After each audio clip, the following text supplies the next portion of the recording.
crois qu'on est de retour. Oh, bonjour tout le monde, j'espère que vous allez bien. On est toujours en été, il fait toujours très chaud et donc j'ai décidé de continuer sur cette belle lancée qui vous avait plu. Nous sommes de nouveau sur une vidéo fond vert, mais rassurez-vous, cela ne va pas devenir la norme sur la chaîne, mais je pense que je vais commencer à l'intégrer un petit peu plus souvent parce que vu le résultat de la vidéo sur le top 10 des ventes au premier semestre 2024, je pense quand même qu'il y a un beau potentiel pour pouvoir intégrer plein d'images. Là, vous voyez... Je sais pas ce que le monteur va mettre, mais j'ai peur déjà de ce qu'il va faire. Mais en tout cas, voilà, c'est très très chouette. Au moment où cette vidéo va arriver, eh bien les amis, l'été touche à sa fin, ou tout du moins la période des vacances. On va commencer à se rapprocher comme ça, tout doucement, jusqu'à ce que je disparaisse de l'écran, eh bien, de la rentrée. Et pour la rentrée, eh bien, il faut commencer à préparer un certain nombre de choses. Alors, normalement, la plupart d'entre vous ne sont plus à l'école. Hein. Si c'est le cas, écoutez, commencez à aller acheter vos cahiers, vos stylos, parce que si vous débarquez là-bas en septembre, ça va être une galère. Mais pour les autres, eh bien, on veut peut-être s'acheter une moto. Une moto qui pourra nous permettre de faire un tas de choses, d'être polyvalente, d'être pratique. Et vous l'aurez compris, en fait, aujourd'hui, nous allons faire un guide d'achat des motos pratiques pour la rentrée. Donc, je vais parler de machines qui sont polyvalentes, qui vont vous permettre de faire plusieurs choses comme ça en une seule moto. Alors, vous l'aurez compris, hein, ce sera pas la fête aux bécanes ultra radicales, des sportives qui vont vous casser le dos comme ça, hein, parce que l'objectif, c'est pas justement des machines pointues,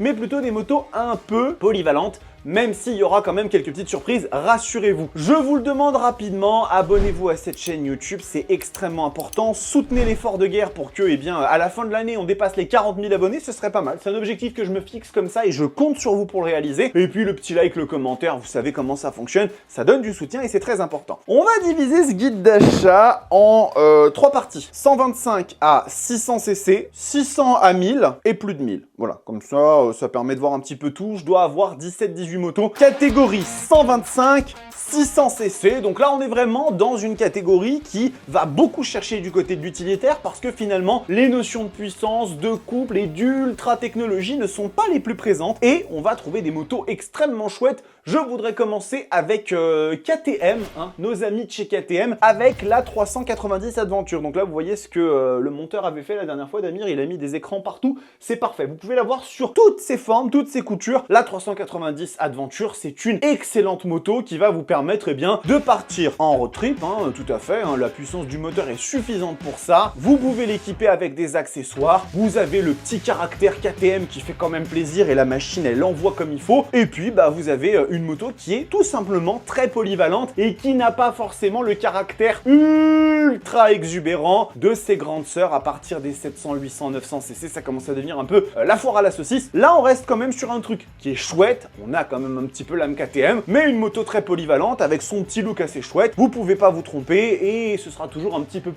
peu moins pointu, voilà, on va dire, que la Duke. Donc, vous pouvez pas vous tromper avec une 390 Adventure. Ensuite, parce que je n'aime pas mettre de côté des catégories ou des cylindrés, même si je vous donne l'impression que la seule chose que j'essaie sur cette chaîne, c'est des monstres comme ça de centaines et centaines de chevaux. Non, ce n'est pas le cas, hein. J'aime aussi les véhicules qui sont un petit peu plus humains, un petit peu plus utilisables au quotidien, hein, sans avoir peur de finir sur la roue arrière à chaque rapport. Eh bien, la Yamaha MT-125 est une parfaite illustration de ça. C'est une machine qui, bon, déjà a un succès phénoménal sur les réseaux, hein. Sur TikTok, à chaque fois que je mets la vidéo de l'ECMA de cette moto, elle fait 800 000 vues, hein. Je comprends pas pourquoi, il doit y avoir un truc autour de cette machine. Toujours est-il que ça reste une bécane avec une bouille plutôt sympathique. D'ailleurs, je préfère cette tête-là à celle de la MT-03. Je trouve qu'elle a vraiment une gueule sympathique, cette moto. Et quand on a, eh bien, les appétences pour les machines 125, c'est-à-dire que soit on n'a pas encore le permis moto, ou bien qu'on veut une machine pour se déplacer en ville, pour aller faire les courses, pour pouvoir s'en servir sur des trajets tout à fait urbains et quotidiens, la MT-125, c'est une moto qui peut être très très cool. Vous savez que vous êtes chez du constructeur japonais, donc normalement la fiabilité sera au rendez-vous, il n'y a vraiment aucun souci à avoir à ce niveau-là. Et puis bah, c'est tout simplement une moto simple dans sa conception, hein. Il n'y a rien de fougueux, d'extraordinaire, d'ultra technologique, mais ça peut tout à fait faire le café. Donc 125 cm3, la MT-125 de chez Yamaha, très très bien. Ensuite, eh bien nous allons parler du sponsor de cette vidéo. Bah oui, vous vous en doutiez bien, il fallait quand même que j'évoque les partenaires. Donc aujourd'hui, je vais remercier Up2Go, la plateforme de référence pour les amateurs de mécanique sportive et premium du côté de la voiture. voitures, parce que ce sont nos cousins, ce sont nos confrères, hein. Il faut quand même avoir des ponts comme ça, hein. Quand on aime la mécanique moto, il y a quand même très peu de chances qu'on n'aime pas la mécanique voiture. Donc sur ce site, vous trouverez déjà d'une part une marketplace d'annonces de voitures un petit peu comme ça, de caractère, on va dire, et puis il y a des petites choses qui se développent au fur et à mesure. En plus de ça, c'est moi qui gère les réseaux de Up2Go, je crée tout leur contenu, donc si vous voulez voir un petit peu à quoi ça ressemble, Bibi qui parle de voiture de la même façon qu'il parle de moto, Instagram, Facebook, TikTok, YouTube, vous nous retrouverez Up2Go, voire même Up2Go France. Voilà, c'est bon, c'est fait, on les remercie beaucoup pour leur partenariat et le sponsoring de cette vidéo.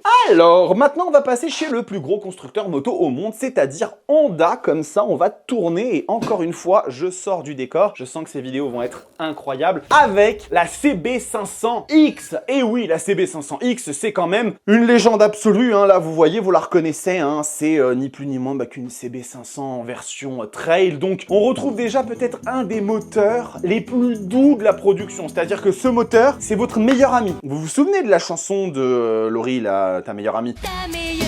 Et ben là, c'est exactement pareil. Ce moteur, c'est votre meilleur ami. Il est facile à prendre en main, il est pas trop puissant, il est agréable à utiliser dans toutes les circonstances, il équipe le Roadster, il équipe la CBR 500R, la petite version sportive qui fait du bien. Si on veut quelque chose de polyvalent, CB500X avec tous les accessoires que vous pouvez mettre dessus, je pense que dans ce top, si on peut appeler ça un top, c'est plutôt un guide d'achat, c'est la moto la plus douce à conduire. Voilà, donc je peux pas dire mieux. Voilà. Maintenant, on va aller chez CF Moto. On va aller chez nos amis de chez CF Moto avec une machine que j'ai essayée il y a peu de temps et qui a fait grand bruit, la 450 MT, qui est encore une fois un coup de maître de la part du constructeur chinois. Quand même commencer à se calmer CF Moto parce qu'ils font un peu peur, hein, à tout le monde là avec leurs machines qui sont super bien et jolies et bien finies et pas chères, hein. Elles sont vraiment pas chères les motos. Donc cette bécane, c'est vraiment un trail à tout faire avec consonance un petit peu off-road, mais clairement vous pouvez emmener ça sur la route sans aucun problème. On est bien installé, le moteur est cool avec un petit peu de caractère quand même, un petit peu plus vivant que par exemple la CB500X, c'est d'ailleurs le moteur de la 450 SR, hein, de la sportive, donc très chouette, petite sonorité qui fait plaisir, un peu de technologie, et vous pouvez barder tout ça, d'équipements, d'accessoires, etc. pour partir jusqu'au bout du monde, avec une moto qui fera excessivement bien le café, hein. La seule chose sur laquelle elle ne sera peut-être pas à l'aise, c'est le circuit, mais clairement j'ai envie de vous dire, est-ce que c'est ce qu'on recherche sur un guide d'achat des motos pratiques? Non. Ah oui, je profite juste pour vous dire un truc, parce que ces vidéos sont l'occasion de... Voilà. Pour toutes les personnes qui ont gentiment suggéré dans les commentaires de la dernière vidéo sur fond vert que il fallait que je me calme un peu ou que je réfrène l'humour. J'ai envie de citer une personne que j'apprécie beaucoup qui s'appelle Monsieur MV, Mister MV, pour vous rappeler que vous n'êtes pas otage de ce contenu. Vous avez tout à fait le droit, hein, d'aller voir d'autres créateurs de contenu moto, d'aller voir ce qu'ils font et de trouver eh bien, des personnalités qui seront plus adaptées à ce que vous recherchez. Moi, je fonctionne comme ça. Si j'ai envie, voilà, d'être un petit peu expressif ou de dire des conneries, ça me regarde, c'est mon souci. Et encore une fois, ça me ferait beaucoup de peine que vous restiez à regarder du contenu chez moi alors que ça ne vous correspond pas. Voilà, c'est dit, merci, j'ai passé le petit message.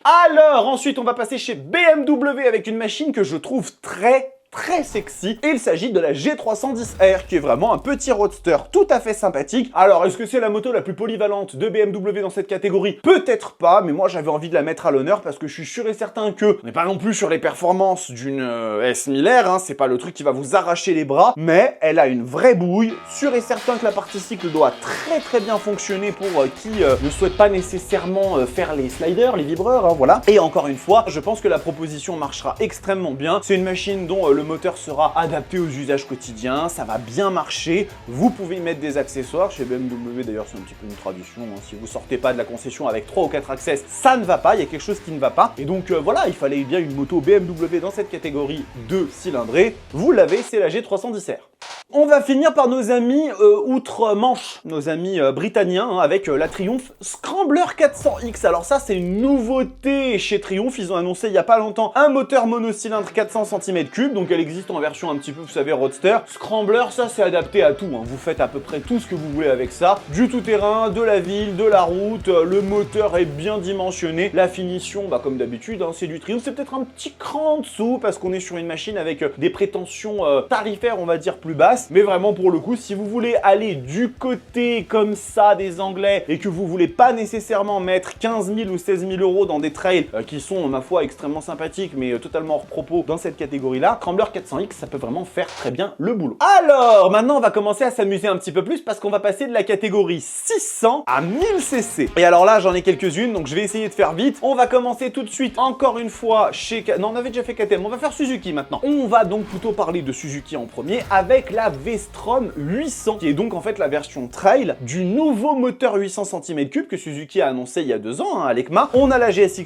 8S et on a cette moto qui est très chouette et très polyvalente. Le moteur est vraiment cool. La moto a des aptitudes qui sont chouettos. Là, on a la version standard, mais on peut prendre la DE pour avoir un côté un petit peu plus baroudeur aventurier. Et comme tous les trails à peu près dans cette catégorie, bah, c'est des machines formidables pour faire tout ce que vous voulez. Moi, j'avais essayé la V-Strom 800 quand j'ai fait l'essai pour Pirelli sur le Scorpion Trail 3 et je peux vous dire que sur la route de Napoléon, ça envoyait bien l'histoire quand même. Donc la moto est cool, la moto est confort, la moto est pratique, la moto coûte pas si cher que ça. Petite V-Strom 800 pour commencer cette partie là du guide d'achat. Et parfait. Alors ensuite, on va parler de Ducat. Tiens, si vous avez un peu d'argent, il y a une machine chez Ducati, moi je trouve, qui est extrêmement polyvalente, que vous pouvez utiliser pour tout un tas de choses. Il s'agit de la Super Sport 950. Et oui, on va dire, ouais mais attends, c'est énorme le machin, c'est une grosse sportive. En fait non, calmez-vous, déjà calmez-vous parce que je prends pas cette voie. La Super Sport 950, c'est une moto qui est ultra polyvalente. C'est d'ailleurs peut-être la moto dans cette tranche de cylindrée la plus polyvalente chez Ducat. C'est une Sport GT avec une position qui est pas trop radicale, avec un moteur qui est très cool, qui envoie quand même bien comme il faut, et sur laquelle vous allez pouvoir à la fois faire un petit peu de côté sportif, un petit peu de côté quotidien, sans aucun problème. La machine se vit très bien au jour le jour. Vous pouvez y mettre un petit peu de bagagerie, des accessoires, partir un peu en voyage avec. Vous savez, les Sport GT, c'est des machines qui sont quand même plutôt adaptées pour les longs trajets. Pas autant que les trails et les routières, mais ça se fait bien et derrière on conserve le côté rigolo sportif. Donc pour moi, ça rentre dans la catégorie qu'on pourrait qualifier de polyvalente et pratique. Voilà, donc, comme ça c'est dit. Ensuite,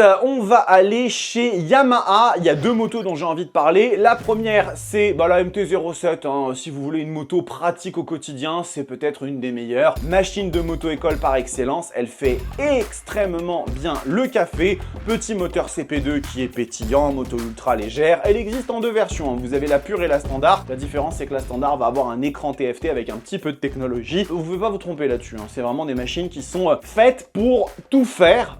Peut-être qu'elles ne font rien de façon excellente, mais elles font tout de façon plutôt convaincante. Donc ça marche très bien. Et on reste chez Yamaha, parce qu'il y a une autre machine quand même qu'il faut mentionner chez eux, c'est la sacro-sainte Tracer 9. Alors celle-là, vraiment, si on cherche une moto polyvalente, c'est difficile de faire mieux que ça. Le CP3 qui sort 119 chevaux, et autant vous dire que c'est un caractère, mais c'est énervé, une Tracer 9. 3 versions, la standard, la GT, la GT+. Alors la GT+, il y a la bagagerie, il y a le radar à ondes millimétriques qui vous donne un régulateur de vitesse adaptatif. C'est une dinguerie, Vraiment, là, vous avez une moto ultra complète avec un prix qui défie toute concurrence par rapport à ce qu'elle vous offre. 17 000 euros, il y a la bagagerie, il y a tout. Circuler, il n'y a rien à voir. Et une moto à tout faire. Vous pouvez partir à l'autre bout du monde avec, vous pouvez aller chercher vos courses, vous pouvez rouler un petit peu énervé. Voilà, Tracer 9, c'est aussi très bien chez Yamaha. Ça, il n'y a vraiment aucun souci. Kawa, parce que j'ai pas encore parlé de Kawasaki depuis le début de ce guide d'achat, c'est quand même un petit peu dommage. Donc on va mentionner la Versys 650, qui est elle aussi une institution dans les trails un petit peu routiers. Là encore une fois, on retrouve le moteur de la Ninja 650, feu Ninja 650 de Mathilde, la machine qui l'a quand même accompagné sur un road trip en France de 4000 km en 3 semaines, donc quand même c'est que ça fonctionne bien. Sauf que là, à la différence de la Sport GT Roadster carénée, sur la Versys 650,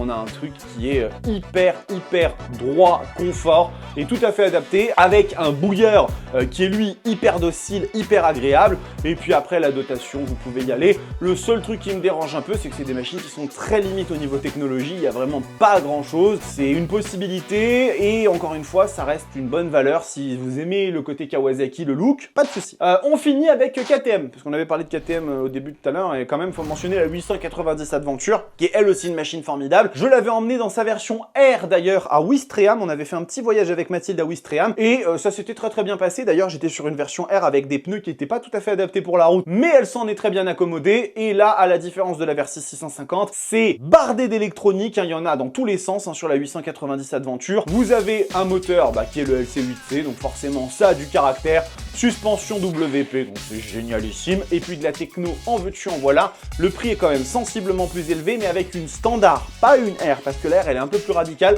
Avec une standard, vous pouvez faire absolument n'importe quoi, donc faites-vous extrêmement plaisir.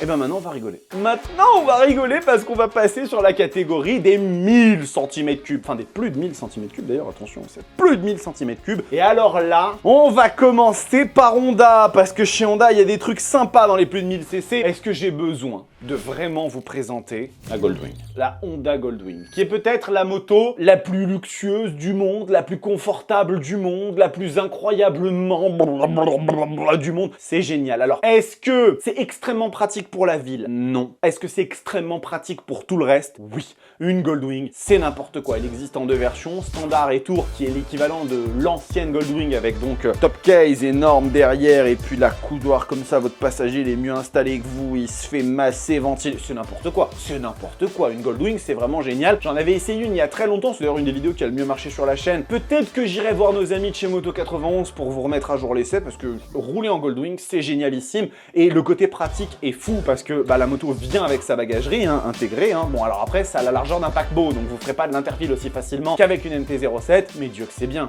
Dieu que c'est bien, une Goldwing. Franchement, ça fait vraiment partie des motos les plus incroyables que vous puissiez conduire. Et pour faire des voyages, pour avoir un usage un peu mixte, juste à partir du moment où vous mettez de côté sa taille et son poids, c'est fantastique. C'est juste fantastique, il fallait que je le place. On reste chez Honda, vite fait, parce qu'il y en a une autre à mentionner, c'est l'Africa Twin. Alors elle, c'est une légende. Si vous voulez un truc un petit peu plus fin qu'une Goldwing, mais pas beaucoup moins pratique, elle existe avec une version DCT, boîte de vitesse automatique. Vous pouvez y mettre tout et n'importe quoi dessus. Il y a Apple CarPlay, ça se conduit facilement, le moteur est chouette sans être trop exubérant. Quoi dire? La moto elle est folle, la moto elle est juste folle. Cette machine, l'Africa Twin, c'est vraiment une des motos les plus polyvalentes que vous puissiez trouver au monde, j'ai pas peur de le dire. Si vous aimez le côté un petit peu trail baroudeur, parce que ça a quand même un petit peu cette gueule là, ça se fait super bien. Alors, je vais parler d'une moto chez Suzuki, je vais peut-être me faire jeter des cailloux parce qu'on va me dire, mais c'est pas du tout pratique et polyvalent, alors que moi aussi je trouve que c'est très pratique et polyvalent. On va parler les amis de l'Hayabusa, oui la Suzuki Hayabusa, parce qu'il y en a beaucoup qui voient l'Hayabusa comme une sorte de missile sol-sol, une machine qui n'est destinée qu'à pulvériser des chronos. Eh bien c'est faux. L'Hayabusa c'est une moto qui sait tout faire, mais quand je vous dis tout faire, c'est tout faire. C'est une moto, bon, performante, ça je pense qu'il n'y a pas besoin de le dire, forcément. C'est une moto avec laquelle vous pouvez partir en voyage extrêmement bien, et la preuve en est, j'ai fait un road trip en France de 4000 km avec, c'était moi le deuxième de l'histoire, avec le petit équipement derrière, vous pouvez y mettre des bagages, vous pouvez y mettre des accessoires, c'est vraiment hyper pratique, une Hayabusa, je peux pas vous dire mieux que ça. Le moteur est fantastique parce que il ne vous donnera jamais de fil à retordre ce moteur, que vous soyez en première, en sixième, à 5000, à 10 000, il fait tout, donc vous avez jamais à vous préoccuper de ça. La moto est bardée de technologie, elle a des équipements maintenant qui sont hyper satisfaisants, notamment au niveau freinage avec du Brembo Stylema, et même en ville, ça se conduit bien une Hayabusa. Alors oui, effectivement, ça fait 260 kg, donc au début, faut se faire un petit peu, mais dès que la machine prend 5 km/h, ça se roule tout seul. Vous avez même des assistances au démarrage en côte, vous avez du régulateur de vitesse, vous avez du limiteur de vitesse, quand vous êtes sur l'autoroute et que vous avez peur de perdre votre permis, et ben c'est super bien. Donc voilà, Hayabusa, croyez-moi, c'est une moto hyper pratique, faut juste passer un petit peu l'a priori de dire ça va vite. Non, croyez-moi, c'est vraiment bien. Chez Katoche, il y a une autre moto que j'aime bien, c'est la Super Duke GT. Et oui, la Super Duke GT, les amis, c'est une moto très cool parce qu'en fait, vous avez une Super Duke, donc une moto totalement débile, mais ni plus ni moins, mais avec une selle bien confort, une position un peu plus droite, une bulle qui vous protège et vous obtenez un mélange qui est redoutable. La Super Duke GT, c'est ultra fun, ultra débile, ultra pratique, ultra confort et en fait, c'est quasiment une des motos les plus polyvalentes qui soit, mais là en poussant les potards très loin. C'est-à-dire que l'Africa Twin c'est bien, mais le moteur il fait 100 chevaux. Là vous avez un bicylindre qui vous sort 180 bourrins et 140 Nm de couple, avec une moto sur laquelle vous pouvez faire un petit Paris-Amsterdam tranquillement. Voilà, j'ai rien d'autre à dire, c'est très bien. Ducati, on a parlé de Ducati tout à l'heure, on va y revenir, avec la moto que je vais emmener pour mon road trip, la Multistrada V4. Donc là bien évidemment on est sur des grosses motos qui font beaucoup de chevaux, mais qui gardent des aspects pratiques indéniables. Quitte à partir dans l'ultra pratique, autant prendre une V4 Rally, qui est exactement le modèle que j'aurais pour le Paris-Lisbonne. Et là, pour le coup, vraiment, autant vous dire que vous avez un moteur qui est monstrueux, hein, parce que le V4 Gran Turismo, ça reste quand même une cathédrale. Une machine qui est hyper confortable avec de la technologie à gogo, vous avez du régulateur de vitesse adaptatif, le Ducati Connect qui vous permet de brancher votre téléphone et d'avoir en fait la recopie du GPS 6G par exemple pour vos chemins, machin. C'est un délire. La Multistrada V4, c'est un délire. Le prix, c'est un délire. Les accessoires, c'est un délire. Mais par contre, si vous avez les moyens, vous avez une moto d'une polyvalence folle et c'est la seule moto plus polyvalente que la Super Sport chez Ducati et la plus polyvalente de la gamme parce qu'elle fait tout. Cette moto, elle fait absolument tout. C'est la grande force de ces trails hyper énervés, c'est qu'ils ont des capacités qui sont totalement folles. Donc voilà, ça marche bien. On va finir par BMW. J'aurais pu parler de la 1300 GS, la GSA qui sont des machines folles, mais je pense que vous le savez. Non, j'ai envie de conclure ce guide d'achat par un truc un peu foufou, mais dont je pense qu'on se rend pas compte à quel point ça se vit bien au quotidien. J'ai envie de parler de la S1000 RR. Oui, j'ai parlé d'une hypersport dans un guide d'achat de moto pratique. Oui, et alors, c'est comme ça, j'ai décidé. La S1000 RR, c'est une moto qui est juste folle. Alors oui, les performances, le moteur, 212 chevaux, tout ce que vous voulez, mais en fait, la S1000 RR, je vous le dis aujourd'hui comme ça, les yeux dans les yeux, parce qu'on est nombreux quand même, c'est l'hypersport la plus polyvalente, la plus confortable, la plus facile à vivre que vous puissiez trouver dans toute l'industrie. Il n'y en a aucune autre qui fait ce qu'elle fait. C'est-à-dire que Panigale, RSV4, ZX10R, CBR 1000RR, enfin, oubliez-les, emmenez-les sur circuit avec une remorque, mais pour un usage quotidien, zappez-les. Ou alors vous êtes un chevalier, une sorte de templier du monde moderne, et voilà, vous faites preuve d'une abnégation folle, mais sinon en dehors de ça, bah oui, effectivement la S1000 RR, c'est une moto qui chauffe pas excessivement, c'est une moto avec une position très supportable, c'est une moto avec du régulateur de vitesse, de la jauge à essence, des warnings, des poignées chauffantes, on s'arrête 2 secondes là ou pas? Suspension adaptative, enfin bref, c'est une moto de fou. BM, en fait, ils ont pris toute la techno pratique qu'ils avaient dans les tiroirs, ils l'ont mis dans leur hypersport. Et la machine, elle est dingue, bien évidemment, en termes de perf, hein. Autant vous dire que le commun des mortels ne trouvera jamais les limites de cette bécane. Et ben voilà, j'avais envie de conclure ce guide d'achat avec une hypersport, magnifique, hein, elle est belle, voilà, tout ça. Mais en plus de ça, si je devais demain acheter une moto, une hypersport pour la conduire au quotidien, et ben je prendrais ça. Voilà les amis, ce petit guide d'achat est terminé. J'espère que vous trouverez une moto pour la rentrée, et bien qui vous plaise. Sachez que la plupart de ces motos, vous pouvez les acheter avec des avantages chez mes partenaires, hein, donc il y en a plein. Donc si vous voulez acheter une de ces motos ou une marque que j'ai citée, envoyez-moi un message sur Instagram ou sur mon mail roadsterstv@gmail.com et il se peut que je puisse vous rencarder sur un bon plan. Donc n'hésitez pas. L'été touche à sa fin, les vacances pour beaucoup d'entre vous se terminent. Pour moi, elles vont commencer d'ici quelques jours puisque je pars au Portugal. Pour vous dire que je vais quand même travailler un petit peu. Il y aura toujours des vidéos, ne vous inquiétez pas, hein, on reste productif hein, sur cette chaîne. En attendant, portez-vous bien, kiffez vos bécanes. Ciao!